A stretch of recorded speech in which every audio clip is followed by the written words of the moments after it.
मेरे प्रिय छात्र छात्राओं, आज हम कक्षा 10वीं के सामाजिक विज्ञान विषय में अध्याय 20 आर्थिक प्रणाली। तो आर्थिक प्रणाली के बारे में हम आपको विस्तार से अध्ययन करवाएंगे और आने वाले वीडियो में हम इसके क्वेश्चन आंसरों के बारे में विस्तार से अध्ययन करवाएंगे।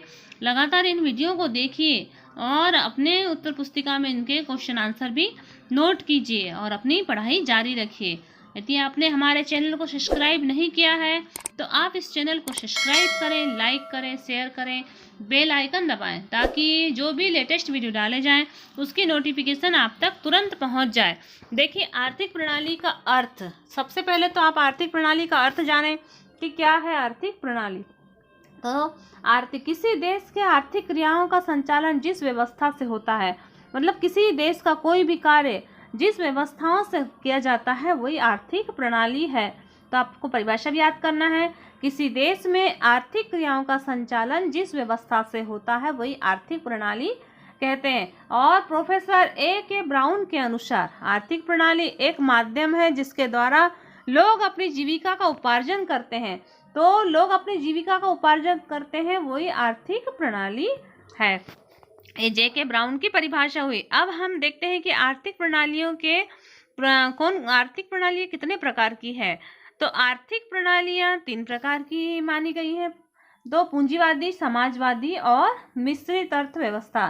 तो पूंजीवादी आर्थिक प्रणाली देखिए, विश्व में अनेक देशों में, जैसे कुछ देश हैं जिनमें पूंजीवादी आर्थिक प्रणाली के द्वारा ही कार्य संचालित होता है। ये हमारे भारत देश में कौन सी आर्थिक प्रणाली है, तो हमारे भारत देश की मिश्रित आर्थिक प्रणाली है। हमारे यहाँ मिश्रित आर्थिक प्रणाली के द्वारा ही जो अर्थव्यवस्था का कार्य संचालित होता है।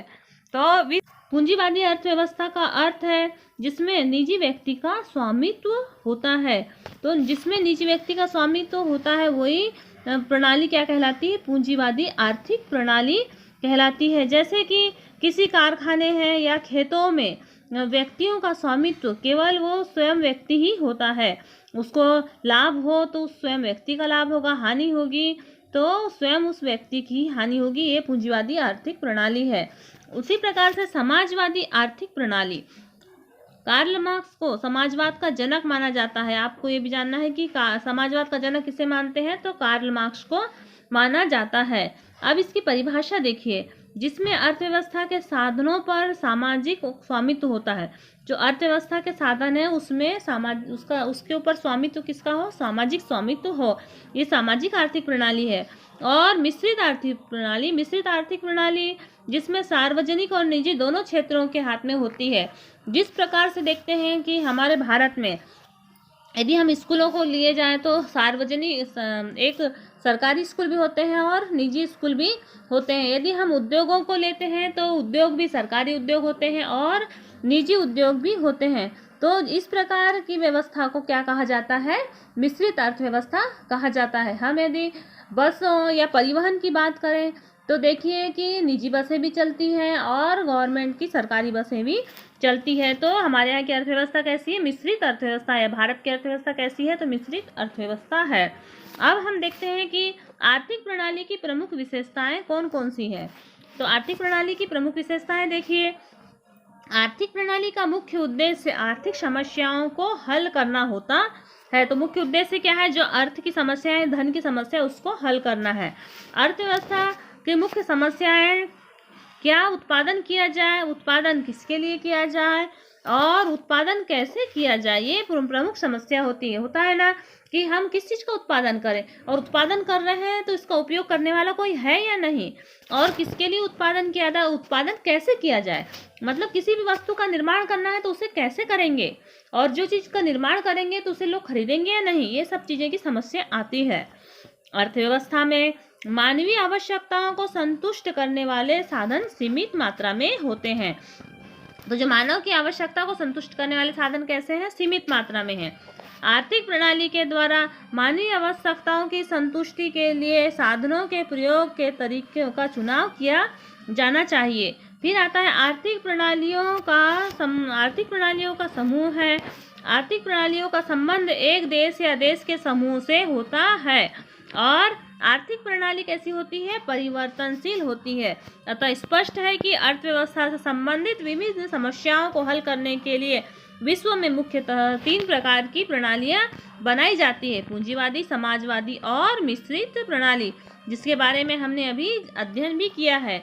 इन तीनों प्रणालियों के मध्य बुनियादी अंतर का आधार यह है कि उत्पत्ति के साधनों का स्वामित्व किसके पास है और उस साधन का उपयोग किस प्रकार से किया जा रहा है। हम तीनों प्रणालियों के बारे में विस्तार से अध्ययन करते हैं। अब हम सबसे पहले जानते हैं कि आर्थिक प्रणाली की प्रमुख विशेषताएं।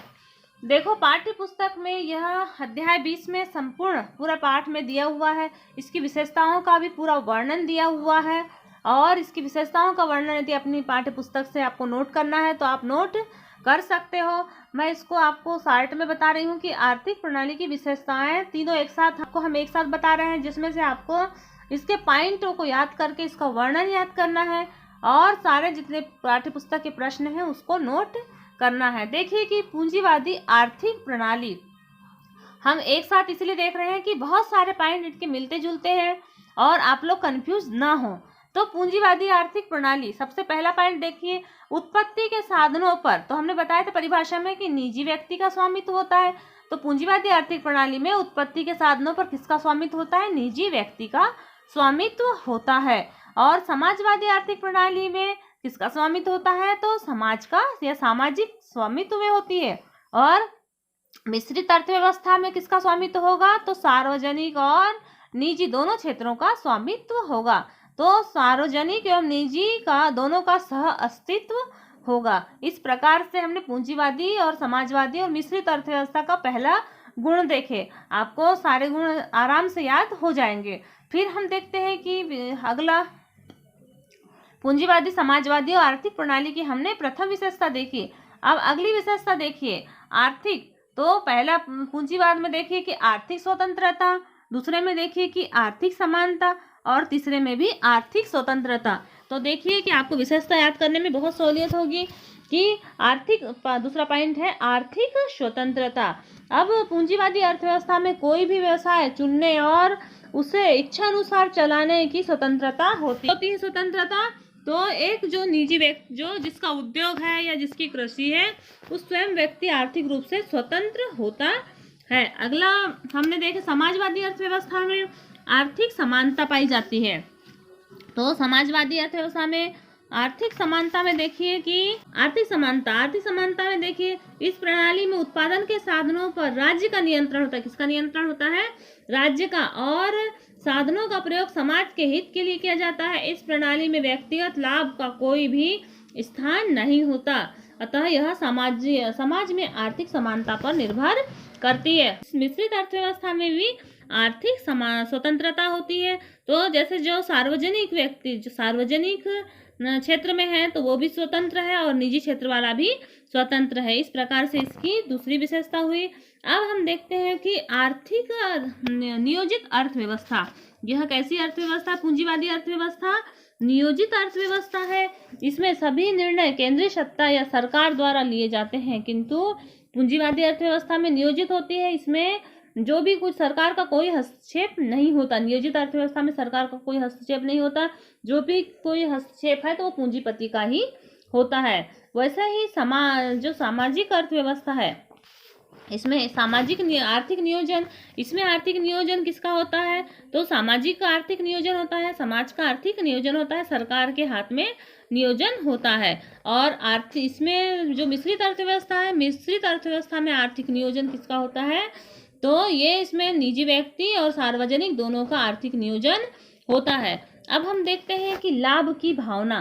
तो पूंजीवादी अर्थव्यवस्था में लाभ किसका होगा? एक पूंजीपति का लाभ होगा।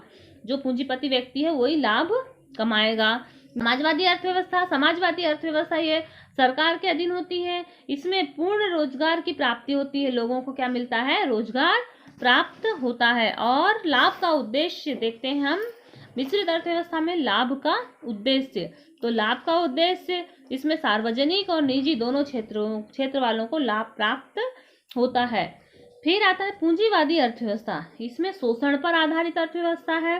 पूंजीवादी अर्थव्यवस्था कैसी है? शोषण पर आधारित है, क्योंकि जो पूंजीपति है वो अत्यधिक मात्रा में लाभ कमाना चाहता है, जिससे क्या करता है? वो कम मजदूरी भी देता है और अत्यधिक मात्रा में काम करवाता है। तो ये शोषण पर आधारित है।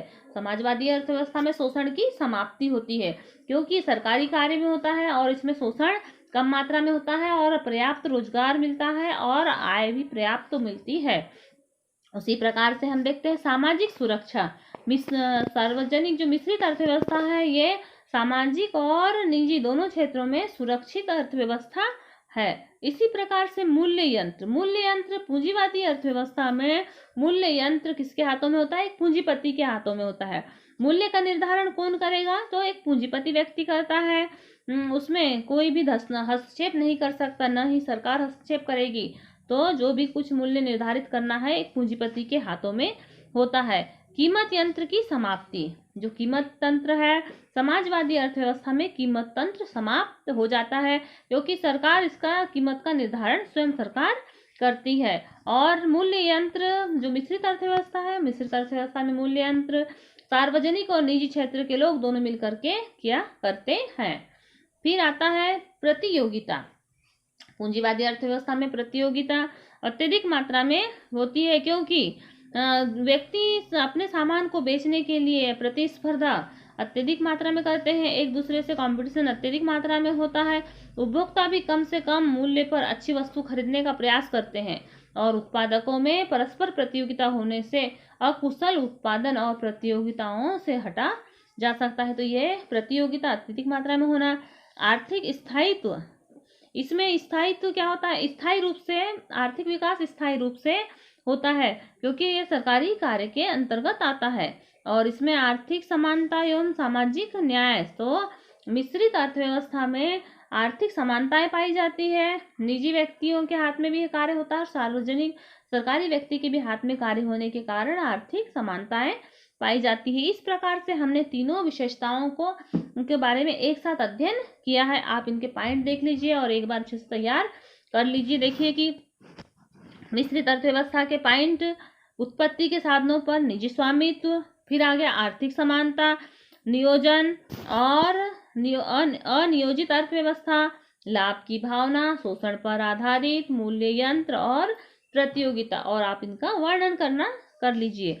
फिर हम देखते हैं समाजवादी अर्थव्यवस्था। समाजवादी अर्थव्यवस्था में उत्पत्ति के साधनों पर स्वामित्व किसका होता है? तो सामाजिक स्वामित्व में होता है। आर्थिक समानता, आर्थिक नियोजन, पूर्ण रोजगार की प्राप्ति, शोषण की समाप्ति, कीमत यंत्र की समाप्ति और आर्थिक स्थायित्व। फिर मिश्रित अर्थव्यवस्था। मिश्रित अर्थव्यवस्था में देखिए कि उत्पत्ति के साधनों पर सार्वजनिक और निजी दोनों का सह अस्तित्व होता है। आर्थिक स्वतंत्रता, आर्थिक नियोजन, लाभ का उद्देश्य, सामाजिक सुरक्षा, मूल्य यंत्र, समानता और सामाजिक न्याय। इस प्रकार से हमने इसकी विशेषताओं के बारे में अध्ययन किया। अब हम इसके गुण, तीनों जो आर्थिक प्रणालियां हैं इसके गुणों के बारे में अध्ययन करते हैं।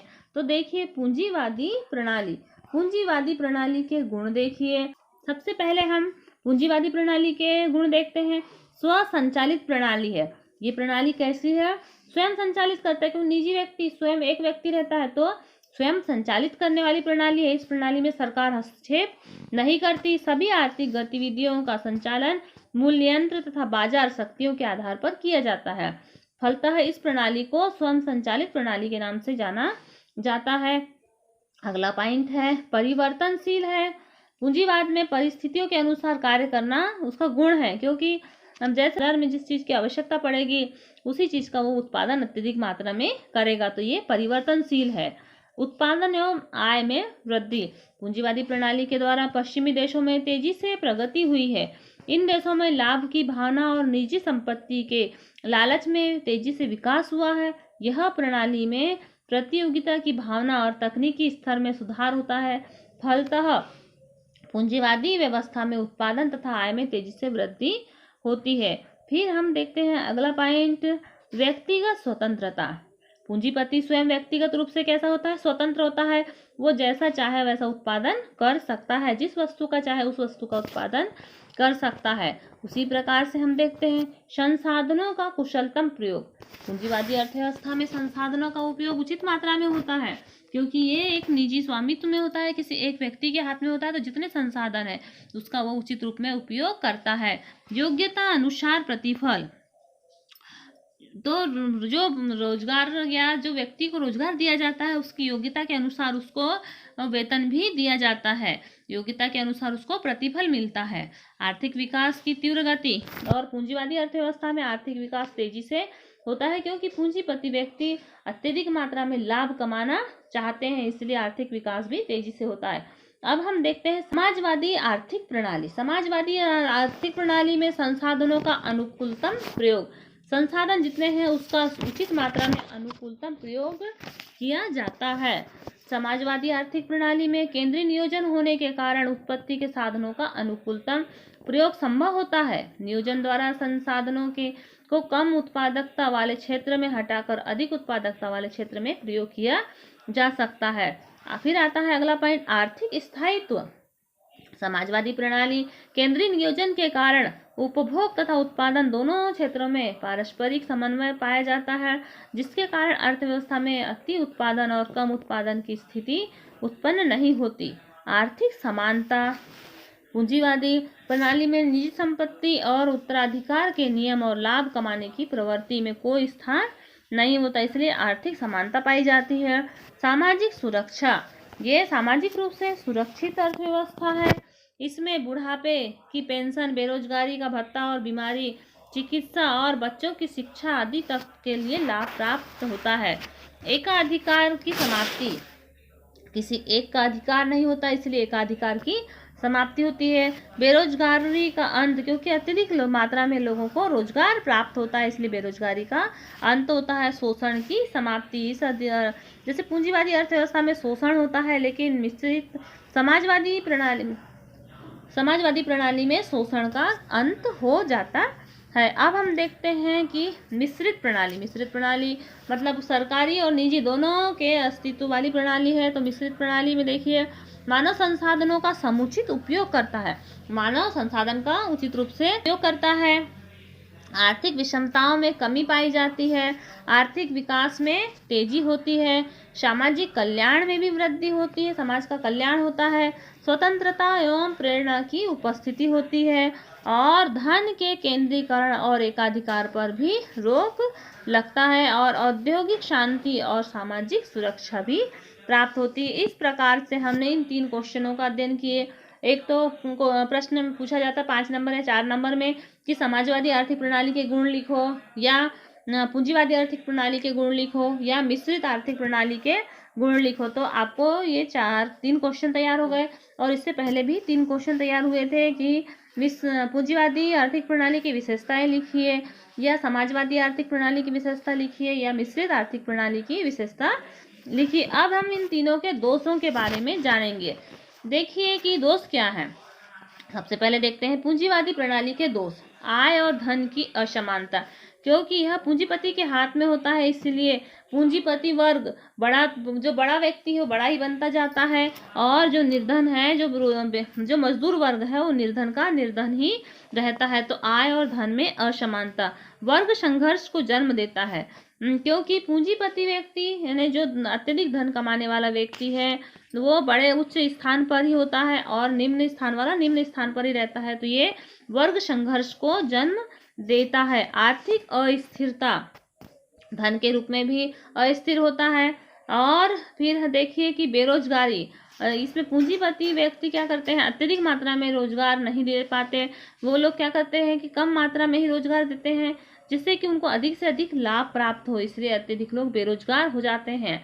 फिर है शोषण पर आधारित। ये व्यवस्था कैसी है, पूंजीपति व्यक्ति जितने लोगों को रोजगार देता है उनसे अत्यधिक मात्रा में काम भी करवाता है, तो ये शोषण पर आधारित है। मानवीय कल्याण की उपेक्षा, मानव के कल्याण के लिए इसमें कोई स्थान नहीं होता, मानव के कल्याण की उपेक्षा होती है। क्षेत्रीय असमानताएं, क्षेत्र विशेष की असमानताएं होती है।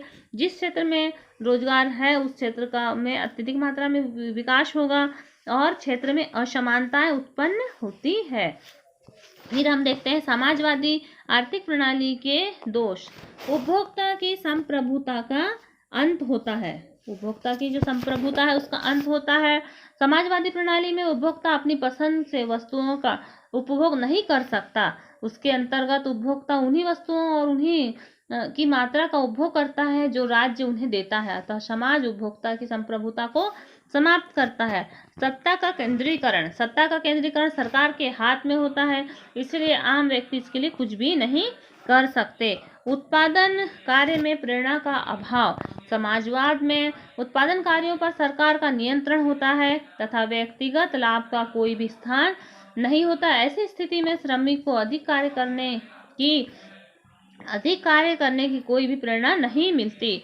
व्यक्तिगत स्वतंत्रता का अभाव होता है, क्योंकि सरकार के अधीन होने के कारण व्यक्तिगत स्वतंत्रता का अभाव होता है। उत्पत्ति के साधनों का अविवेकपूर्ण उपयोग, जो उत्पत्ति के साधन है उसका विवेकपूर्ण उपयोग नहीं होता, क्योंकि व्यक्तिगत लाभ नहीं रहता। इसमें कर्मचारी ईमानदारी से कार्य न करके व्यक्तिगत लाभ जहाँ होता है वहाँ बहुत अत्यधिक मात्रा में कार्य करते हैं। यहाँ व्यक्तिगत लाभ नहीं होता, सरकार का लाभ होता है। इसीलिए इस गलतफहमी में उत्पत्ति के साधनों का अविवेकपूर्ण उपयोग होता है। अब हम देखते हैं मिश्रित अर्थव्यवस्था के दोष। दुर्बल एवं अकुशल प्रणाली है। एक ऐसी प्रणाली है तो दुर्बल प्रणाली है और अकुशल है, क्योंकि मिश्रित अर्थव्यवस्था में पाए जाने वाले सार्वजनिक क्षेत्र और निजी क्षेत्र पूर्णतः दुर्बलता और अकुशल प्रणाली। मिश्रित अर्थव्यवस्था में पाए जाने वाले सार्वजनिक क्षेत्र और निजी क्षेत्र पूर्णतः विपरीत पद्धति में कार्य करते हैं, जिसके कारण इसमें उचित स्थापित्व नहीं होता, इसलिए दुर्बलता भरी प्रणाली है। राष्ट्रीयकरण का भय, हमेशा निजी व्यक्ति को ये लगा रहता है कि कहीं सरकार अपने अधीन न कर ले, तो राष्ट्रीयकरण का भय होता है। अकुशलता, मिश्रित अर्थव्यवस्था पूंजीवाद और समाजवाद दोनों के दोष विद्यमान रहते हैं।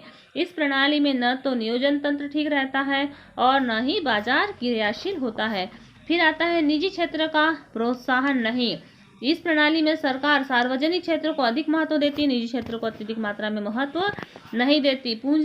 विदेशी पूंजी का आवागमन, सार्वजनिक क्षेत्र में विस्तार हेतु सरकार विदेशी पूंजी को आमंत्रित करती है, जिसमें देश में विदेशी शक्तियों का प्रभाव बढ़ जाता है और विदेशी शक्तियां देश की राजनीतिक व्यवस्था को भी प्रभावित करती है। अगला पॉइंट आता है व्यवहारिकता का अभाव। मिश्रित अर्थव्यवस्था प्रणाली में निजी और सार्वजनिक क्षेत्र दोनों साथ साथ कार्य करते हैं। इससे एक पक्ष को जो नीतियां लाभदायक होती है वे दूसरे पक्ष के लिए हानिप्रद भी हो सकती है। इस प्रकार से हमने इनके दोष भी जाना, तो आपको इसके भी 3 क्वेश्चन बनते हैं। पूंजीवादी आर्थिक प्रणाली के दोष लिखिए, समाजवादी आर्थिक प्रणाली के दोष लिखिए और मिश्रित आर्थिक प्रणाली के दोष लिखिए। तो ये आपके यहाँ भी पूरे तीनों मिलाकर के 9 क्वेश्चन बन गए। और इससे पहले हमने एक क्वेश्चन जाना है देखिए आर्थिक प्रणाली की प्रमुख विशेषताएं लिखिए, तो ये 10 क्वेश्चन हो गए। और आर्थिक प्रणाली की परिभाषा और पूंजीवादी, समाजवादी और मिश्रित प्रणाली की परिभाषाएं, ये सारे आपके कम से कम 12 क्वेश्चन बन रहे हैं। तो 12 क्वेश्चनों के आंसर आपको अपनी उत्तर पुस्तिका में नोट करना है। और इसके वर्णन यदि आपको समझ में आ गए हैं तो आप मन से भी नोट कर सकते हैं, नहीं तो आप अपनी पाठ्य पुस्तक के द्वारा भी नोट कर सकते हैं। इस प्रकार से आप अपने पढ़ाई जारी रखिए। धन्यवाद।